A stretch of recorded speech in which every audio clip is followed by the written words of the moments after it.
Hola a todos, bienvenidos a Preguntas Incómodas. Hay sectas de lo más disparatadas y es posible que cuando una sale en las noticias por algún evento desafortunado, nuestra primera impresión sea de asombro, porque ¿qué persona en su sano juicio podría creer en tantas incoherencias, aislarse de su entorno y hacer cosas en contra de su propia voluntad?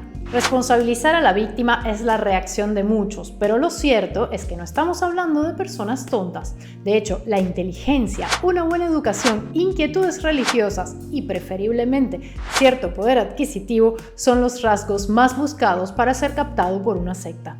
Incluso nosotros mismos podríamos llegar a formar parte de una.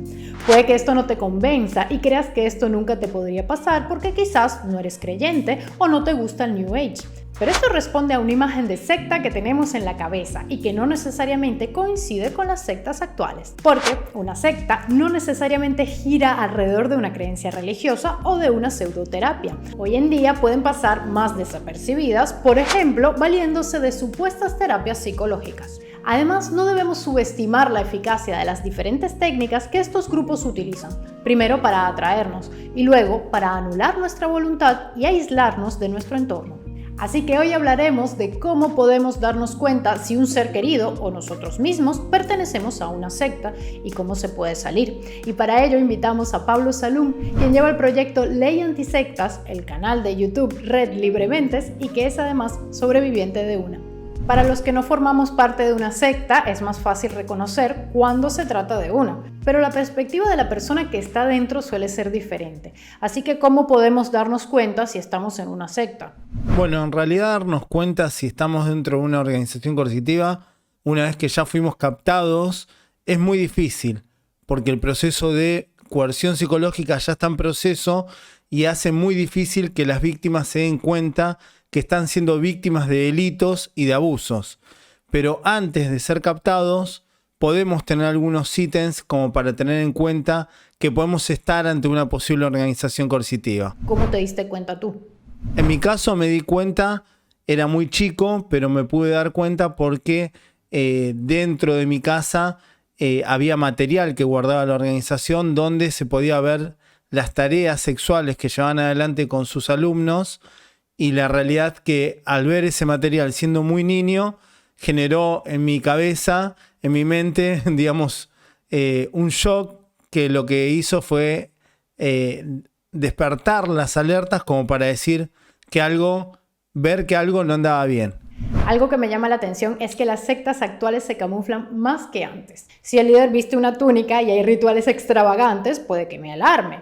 Pero si me atiende un supuesto psicólogo en un consultorio o asisto a charlas que se basan supuestamente en alguna ciencia, como neurociencias, por citar solo un ejemplo que nos pueda sonar, me será más difícil reconocer si se trata en efecto de una secta.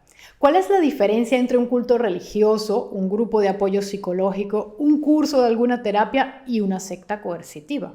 Bueno, las organizaciones coercitivas utilizan un montón de actividades para camuflar sus verdaderos fines. Lo que tenemos que tener en cuenta es las técnicas de persuasión coercitiva, las técnicas de control mental empleadas para captar a personas en situación de vulnerabilidad, para abusar de ellas y someterlas. Por otra parte, lo que tenemos que tener en cuenta que diferencia una religión o culto de bien con respecto a una organización coercitiva es básicamente que un culto o una religión están constituidos para generar un bienestar social y esto lo tienen por estatutos. Ahora, las organizaciones coercitivas son organizaciones criminales que se constituyen para cometer delitos, utilizando la persuasión coercitiva, captando a personas en situación de vulnerabilidad para vulnerar sistemáticamente los derechos humanos, los derechos del niño, los derechos de la mujer, los derechos del animal y la sanidad pública. Estudios confirman que las personas que deciden salir de una secta lo hacen porque se empiezan a cuestionar las creencias del grupo y también porque pueden caer en desgracia dentro de ese grupo. Además, ayuda mucho si personas cercanas fuera de la secta la ayudan sin criticarla demasiado. ¿Qué puede hacer la víctima y sus amigos y familiares para lograr que salga? Y además me pregunto, ¿y si la persona no quiere, es posible? Bueno, en realidad una persona que está sometida por una organización coercitiva siempre necesita el acompañamiento y el apoyo de sus seres queridos, sus vínculos, compañeros de trabajo, parejas. lo que debe hacer fundamentalmente la familia es no abandonarlo, cuidar el vínculo, tratar de acompañarlo, no generar un debate, una confrontación sobre esas doctrinas o esa organización o esa idea que está llevando adelante esta dependencia hacia el adepto, sino generar herramientas para que esa persona por sí misma pueda generar pensamientos críticos, generar una racionalidad y un libre pensamiento que lo lleve a cuestionar al grupo y sus ideas. Tener pareja, amigos o familiares dentro puede ser un motivo importante para quedarse. ¿Cómo lidiaste con eso? Bueno, la realidad que sí, tener un ser querido dentro de una organización a la hora de querer salir o poder darte cuenta y quererte salir, se hace todo mucho más complicado porque uno se topa en ese camino de decir, si me voy, pierdo a mi ser querido. Entonces fue muy duro para mí, fue muy duro en ese momento, lo sigue siendo hasta el día de hoy, porque romper un vínculo de amor genera un daño irreparable que es muy difícil de sobrellevar a lo largo de la vida. Entonces, la realidad es que a veces uno sufre más estando afuera que estando adentro con el cerebro dormido. Pero bueno, lo importante es estar tranquilo con uno mismo, que tomaste la decisión correcta y no dejar de luchar por ese ser querido que ha quedado captado. O sea, seguir luchando hasta el último momento para lograr liberarlo y volver a retomar esa relación, ese vínculo de amor que realmente nos hace tan bien. ¿Qué otros elementos se necesitan para hacer este proceso exitoso? Bueno, claro, para que este proceso sea exitoso se necesita un conjunto de herramientas, de estrategias. Una de ellas es un estado presente con autoridades capacitadas, legislación, con una justicia que contemple como delito la operatoria que llevan adelante estas organizaciones coercitivas, con leyes que generen concientización, educación, prevención, asistencia psicológica, médica y jurídica para las víctimas y sus familiares. Y además también necesitamos que se incluya la problemática dentro de las carreras universitarias para poder tener abogados, psicólogos, psiquiatras, médicos formados y que conozcan la problemática y cómo llevar adelante un caso de estas características. Y después de todo esto, ¿cómo se reinserta una persona? ¿Con qué tiene que lidiar? Bueno, reinsertar a una víctima, a un sobreviviente dentro de la sociedad nuevamente es muy complejo porque lo que hacen estas organizaciones coercitivas es eliminar la racionalidad, la autocrítica, a la persona como sujeto individual, por lo cual al generar una dependencia tan profunda es muy difícil para los sobrevivientes volver a desarrollar la individualidad. Entonces necesita acompañamiento psicológico, terapéutico, necesita que el Estado esté presente. La ley que nosotros estamos impulsando, la ley de asistencia a víctimas, entre los artículos que cuenta esta ley, habla de la reinserción laboral, social, y esto es muy importante que se haga desde el Estado con recursos económicos y humanos. ¿Cómo fue tu proceso una vez fuera?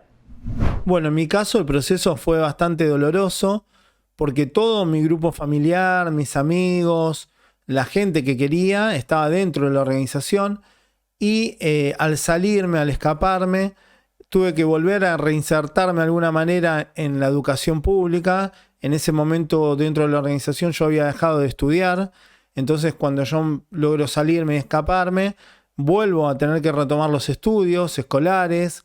Tengo que tener una vida social de comunidad, o sea, volver a ser amigos de la vida, de la sociedad, del barrio.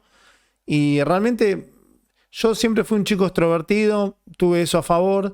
También lo otro que tuve a favor, que al haber sido tan chico, tan pequeño, hubo cosas que fueron más fáciles de rehacer. Pero tengo conocimiento de mucha gente que hemos ayudado, sobrevivientes más grandes de mediana edad, en los cuales les cuesta muchísimo y hay muchos de ellos que no lo logran. Realmente la dependencia que generan estos grupos es muy fuerte y muchas veces es como que una persona se acostumbra a vivir en cautiverio y cuando logra su libertad y vuelve a la selva, es muy difícil que no lo coman otros animales. O sea, en general la vida es difícil, vivir solo en sociedad es difícil, y cuando vos estás dentro de una organización donde el líder decide por vos lo que comés, cuándo dormís, de qué trabajás y cómo vivís, digamos, como que pareciera ser más fácil. Por supuesto, es todo lo contrario, porque terminás siendo abusado y vulnerado de diversas formas. Pero el tener que decir todo cuando vos ya no decidías y cuando ya eliminaron esos mecanismos individuales, es muy difícil para un sobreviviente. ¿Y qué consejos darías para estar alerta al unirse a una nueva actividad o grupo del que sospechamos puede ser una secta? Bueno, el consejo que doy en general siempre es que antes de iniciar una actividad investiguen. Hoy en día con internet tenemos todo a un clic de distancia. Cuando hay algo sospechoso, indaguen, pregunten. Y si ustedes ven que hay una mirada de reproche hacia la crítica realizada, ahí ya tenemos que estar alertas.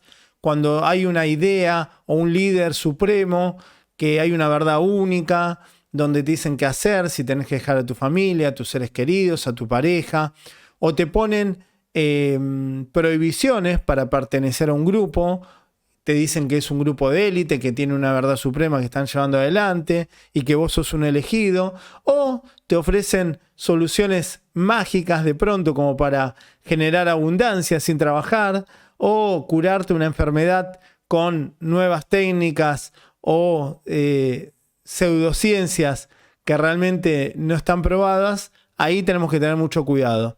Por supuesto, lo fundamental es informarse sobre las técnicas de persuasión coercitiva, sobre los camuflajes que se utilizan, y esto lo pueden ver todo en nuestras redes, en nuestro sitio web, leyantisectas.com, en YouTube también estamos como Ley Antisectas.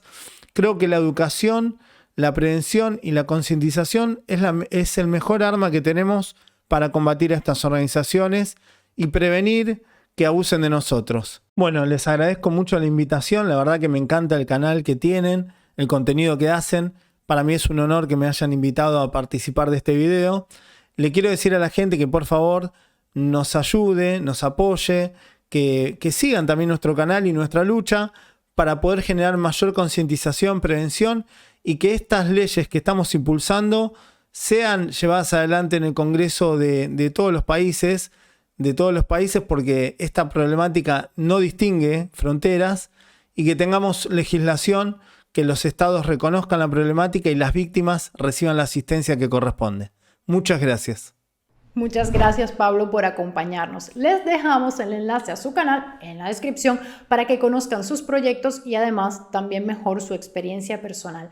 Y si necesitas apoyo porque conoces un caso como el que hemos descrito, no dejes de buscar ayuda en la asociación que tengas más cercana. Y no te pierdas nuestra lista sobre sectas.